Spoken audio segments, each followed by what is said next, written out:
Y de él vamos a abordar un poquito de su historia, algo del matiz de la leyenda, pero se menciona mucho que en este espacio pues se encontraban algunos de sus escondites o el sitio o los sitios que le permitieron acceder a la ciudad de forma sorpresiva y infringir algunos de sus conocidos ataques a la villa, ¿no? Vamos a entrar a esta sección que llamamos Cueva de Juan Chávez.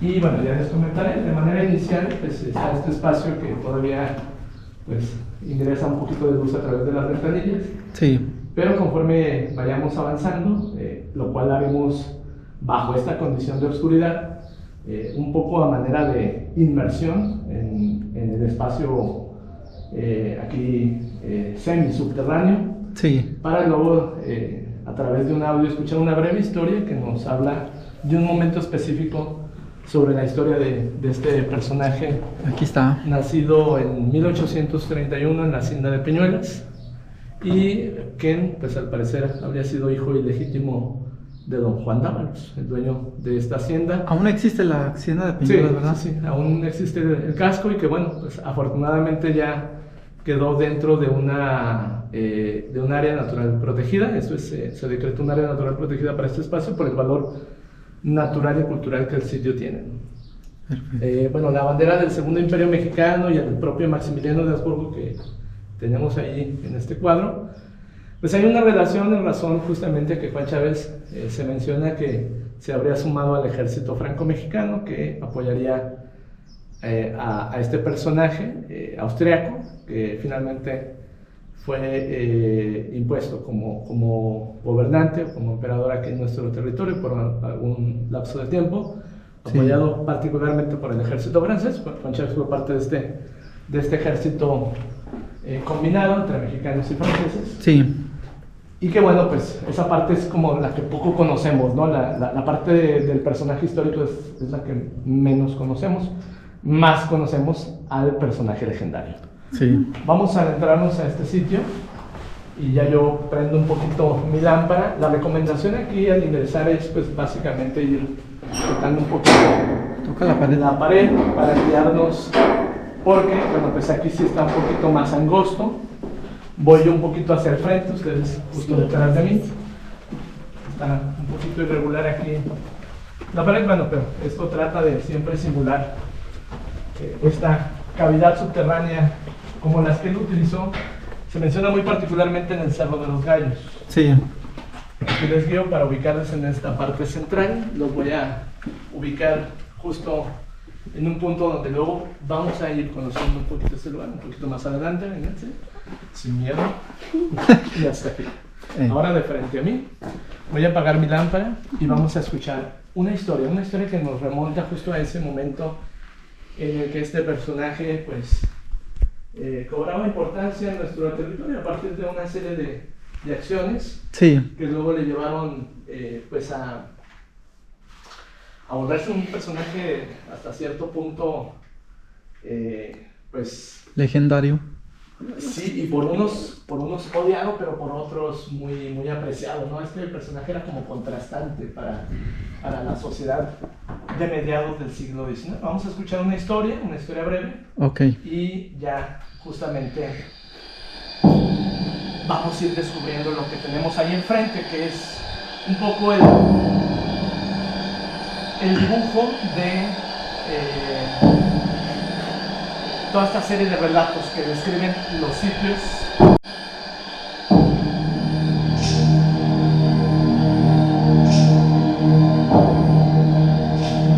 Cuenta la leyenda que aquí en Aguascalientes, en el siglo XIX, existió un bandolero nacido en la hacienda de Peñuelas, llamado Juan Chávez. Un personaje de esos que hacen historia a través de sus hazañas y barbaridades. Corrían los años de la segunda mitad de 1800, cuando en nuestro país se vivían con intensidad las guerras de reforma.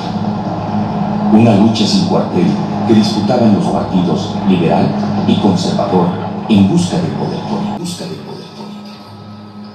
Precisamente, Juan Chávez formaba parte del Partido Conservador, por lo que, decididamente, inicia su trajín por esta ciudad y sus alrededores, robando y matando a cuantos se pudiera, con tal de obtener recursos para la causa conservadora. En poco tiempo, se convirtió en el personaje más temido de la región, pues, según se cuenta, fue un hombre valiente e impulsivo que llegó a encabezar un grupo de bandoleros en la lucha por el mismo fin. Por sus cercanías a los líderes conservadores, llegó a ser prefecto político de Aguascalientes, nombramiento que asumió como encargado interino de las fuerzas políticas y militares de todo el estado en diciembre de 1863. Sin embargo, una vez que llegaron los liberales al poder, el día 12 de febrero de 1869, y después de 3 días de una carrera constante, llegó al monte de San Sebastián. Agotado, se recostó a descansar un rato, y al quedarse dormido, fue asesinado por 2 de sus asistentes, que le clavaron 2 lanzas, crucificándolo en el suelo. Era el día 15 de febrero de 1869, entre las 22 y 23 horas. Así murió Juan Chávez, a la edad de 38 años. Ese fue el famoso Juan Chávez.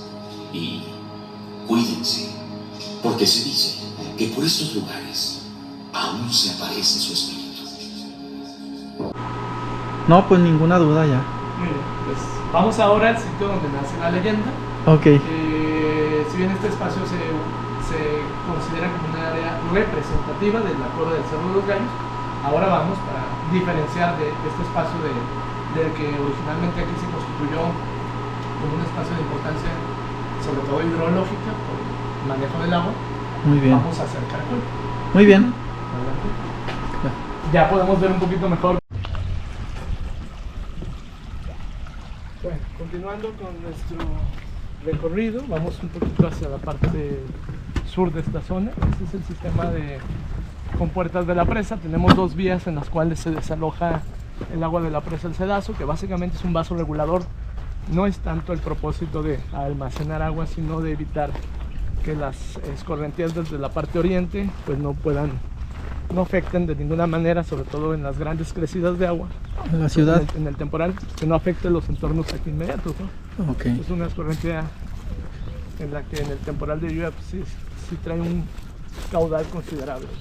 Sí. La presa también es un espacio que en su momento tuvo el propósito de almacenar agua y luego que ésta sirviese para algunas zonas de parcelas. Básicamente eran pequeños represos, luego posteriormente incrementó su capacidad de captura de agua, Sí. particularmente en los años 50. Pero la presa es de menor antigüedad que la caja de agua, que es este edificio que luego le da nombre al área temática, y me refiero al cedazo. El cedazo viene de la palabra cedar, que significa filtro o colador, y es uno de los elementos que complementa a la caja de agua, que es este punto donde ya partían las aguas que habrían recibido cierto procesamiento para que se encontraran en una condición aceptable para luego conducirlas a la villa, ¿no? Ok. Esta es la caja de agua, está hecha de matacán y que fue prácticamente restaurada en algunos de sus elementos. Presenta alguna arquitectura, particularmente la bóveda, que es de tipo catalán, que esta arquitectura española ya traía algunas influencias de países de Medio Oriente, ¿no? Los españoles habrían traído varios, en este caso un acueducto muy similar, o un conducto de agua muy similar a los que se creaban Sí. en Medio Oriente o también en algunas regiones del Mediterráneo. Habrían en otros territorios construido acueductos de arquería, que eran quizás los más conocidos o más comunes, ¿no? Entonces ya tiene mucha historia esto. Desde 1730 es que se manda a edificar por don Matías de la Mota Padilla, que era el alcalde mayor en aquel entonces.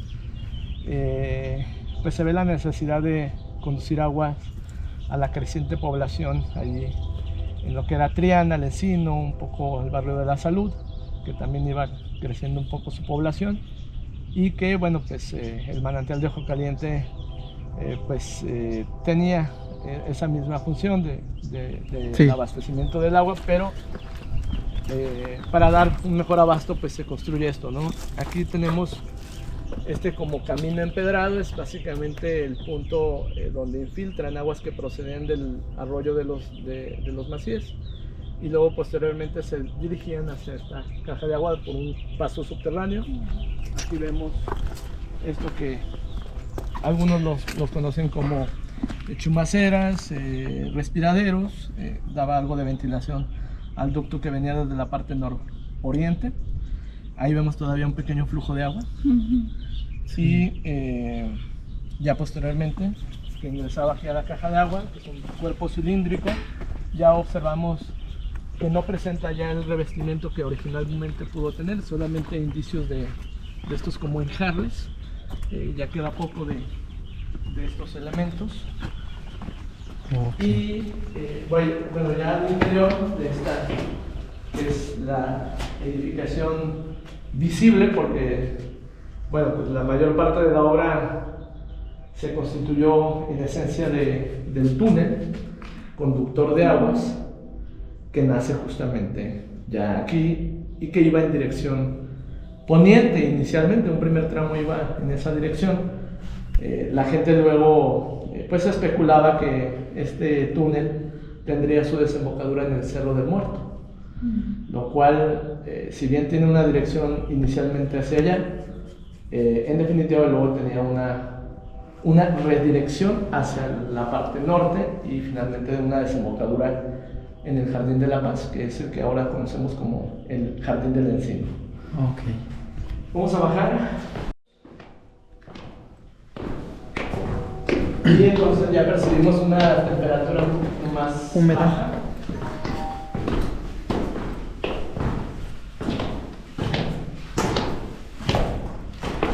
Ahí siguen existiendo algunas infiltraciones de agua, por eso es que hay algunos charquitos o paredes bastante húmedas, así muy frescas.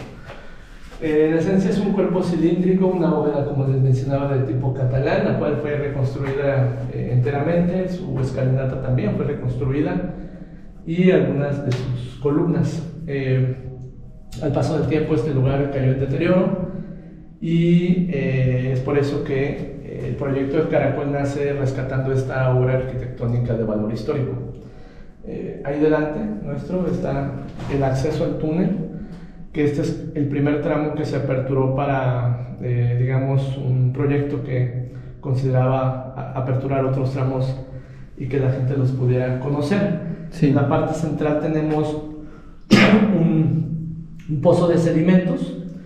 En esencia, en el Cedazo pues entrampaban un poco los arrastres propios del río, hojarascas, ramas y demás.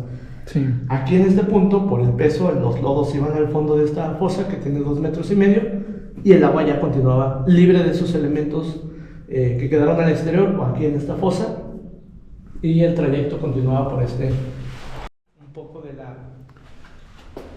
las características que tiene. Vemos una rejilla en la parte central del piso. Por debajo estaría la canaleta por donde iría el agua. Y no es que el túnel fuera inundado así por completo y así llegara en grandes torrentes el agua hacia el encino, no. Básicamente la canaletita era la que pues generaba la conducción del agua y no sobrepasaba la misma. Esto eran unos de 30 a 35 centímetros de flujo de agua. Sí. Y bueno, este conducto tiene una inclinación natural hacia el centro de la ciudad. Estamos en esta sección que es un poquito más elevada y el agua se va por gravedad, básicamente es ella. Wow. Quienes construyeron esto fueron, bueno, se habla en algunos registros de prisioneros que habrían cometido delitos no graves. Se echó mano de algunos mineros que eran, digamos, que la dirección experta en seguir los suelos apropiados y demás, en hacer algunas traves, algunos puntos para evitar colapsos. Sí.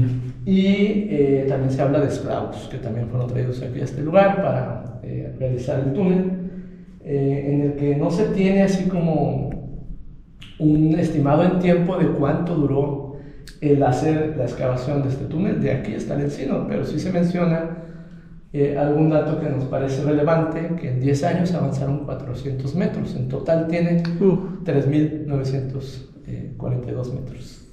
Casi 4.000. Más de un siglo.